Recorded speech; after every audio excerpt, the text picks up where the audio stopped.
బులెటిన్లో మనం breaking news చూస్తున్నాం. ఈరోజు సాయంత్రం 6 గంటలకు గాంధీ భవన్లో కాంగ్రెస్ ఎంపీ అభ్యర్థులకు బీఫామ్ ఇస్తారు. తెలంగాణ కాంగ్రెస్ వ్యవహారాల ఇన్ఛార్జ్ దీపాదాస్ మున్షి 14 మంది కాంగ్రెస్ ఎంపీ అభ్యర్థులకు బీఫామ్ అందించనున్నారు. మరో 3కి రేపు బీఫామ్ ఇస్తారు.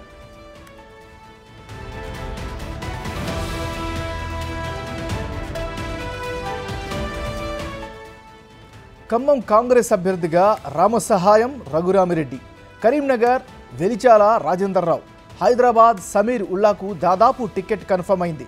సాయంత్రం అధికారికంగా ప్రకటిస్తారు. ఇప్పటికే వెలిచాల రాజేంద్రరావు అదేవిధంగా రఘురామరెడ్డి నామినేషన్ దాఖలు చేశారు. హైదరాబాద్ కాంగ్రెస్ ఎంపీ అభ్యర్థి సమీర్ ఉల్లా రేపు నామినేషన్ దాఖలు చేస్తారు.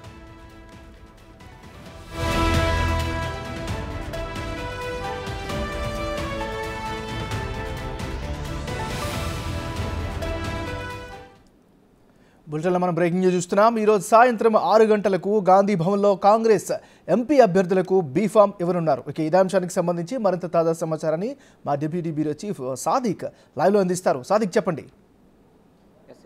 కాంగ్రెస్ పార్టీ అభ్యర్థులు ప్రచారంలో ముందుకు పోతున్నారు. అదేవిధంగా వాళ్ళు పూర్తి స్థాయిలో కూడా ప్రజలకు మమేకమవుతున్నారు. అయితే ఇప్పటికే 14 మంది అభ్యర్థులకు ప్రకటించిన కాంగ్రెస్ పార్టీ మరో 3ని కూడా ప్రకటించాల్సి ఉంది. ఈరోజు సాయంత్రం కల్లా వారి అభ్యర్థిని ప్రకటించబోతున్నారు. ఖమ్మం, కరీంనగర్, హైదరాబాద్. సో ఇప్పటివరకు ప్రకటించినటువంటి 14 మంది కాంగ్రెస్ పార్టీ ఎంపీ అభ్యర్థులకు సాయంత్రం 6 గంటలకు ఏఐసీసీ ఇన్ఛార్జిగా ఉన్నటువంటి దీపాదాస్ మున్షి చేతుల మీదుగా బీఫామ్స్ అందజేయబోతున్నారు. ఈ నెల 20 తారీఖు వరకు కూడా నామినేషన్లకు చివరి తేదీ ఉండడంతో చాలా శరవేగంగా కాంగ్రెస్ పార్టీ కార్యకర్తలు, నాయకులు, అభ్యర్థులు ప్రచారంలో ప్రజల దగ్గరికి విస్తృతంగా వెళ్తున్నారు. 100 రోజుల పరిపాలన, అదేవిధంగా కాంగ్రెస్ పార్టీ మేనిఫెస్టో 5 గ్యారంటీలు, గ్యారంటీస్ పైన తరుణంలో అభ్యర్థులకు తొందరగా ఖరారు చేస్తూనే మరోవైపు పూర్తి స్థాయిలో కూడా నామినేషన్ పర్వం కొనసాగుతున్న అవకాశం కొనసాగుతుంది.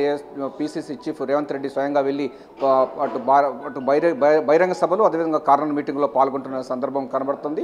సో ప్రకటించినటువంటి 14 మంది కాంగ్రెస్ పార్టీ అభ్యర్థులకు ఈరోజు సాయంత్రం 6 గంటలకైతే ఇవ్వబోతున్నారు. ఇక మిగతా సంబంధించినటువంటి ఖమ్మం సంబంధించినటువంటి పార్లమెంటు అభ్యర్థి ఎవరిపైన కూడా సస్పెన్స్ వీడబోతుంది. సాయంత్రం కల్లా ఉండబోతుంది. దీంతో పాటుగా కరీంనగర్ సంబంధించినటువంటి పార్లమెంటు కాంగ్రెస్ అభ్యర్థి కూడా ప్రకటించబోతున్నారు. మనకు ఖమ్మం సంబంధించిన అంశాల్లో 3 మంత్రులు పోటీ పడినప్పటికీ చివరిగా రామసాయం రఘురామరెడ్డికే టికెట్ ఇవ్వాలని కాంగ్రెస్ అధిష్టానం నిర్ణయించినట్టుగా గాంధీభవన్ వర్గాలు అత్యంత విశ్వసనీయ సమాచారం ఉంటుంది. సో రామసాయం రఘురామరెడ్డికి రేపు ఉదయం ఆయనకు బీఫామ్ ఇచ్చే అవకాశం అయితే కనబడుతుంది. ఇప్పటికే ఆయన తరపున నామినేషన్లు దాఖలు చేశారు. అంతేకాకుండా ఇక వెలిచాల రాజేందర్రావు కూడా కరీంనగర్ నుంచి కూడా పోటీలో ఉన్నారు. ఆయన యొక్క దానికి సంబంధించినటువంటి అంశాలను కూడా ఈరోజు సాయంత్రం అయితే ప్రకటించే అవకాశం ఉంది. ఆయన కూడా నిన్న నామినేషన్ దాఖలు చేయడం జరిగింది. ఇక హైదరాబాద్ సంబంధించినటువంటి పార్లమెంటు అభ్యర్థి కూడా సమీరుల్లా ఉన్నారు, డీసీసీ అధ్యక్షులుగా ఉన్నారు. ఆయనకే కూడా కాంగ్రెస్ పార్టీ నిర్ణయించినట్టుగా తెలుస్తుంది. సో ఆయనకి 3కి సంబంధించినటువంటి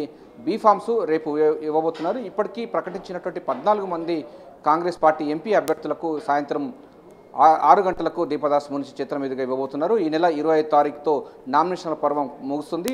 స్క్రూట్నీ ఈ నెల 26 వరకు ఉంటున్న నేపథ్యం అంతకంటే ముందుగానే బీఫామ్స్ ఇవ్వాల్సిన అవసరం ఉంటుంది. అందులో భాగంగానే కాంగ్రెస్ పార్టీ ఈరోజు సాయంత్రం 6 గంటల నుంచి వెళ్ళి బీఫామ్స్ ఇచ్చేటువంటి కార్యక్రమానికి ప్రారంభించబోతుంది. MNR right, thank you Sadiq.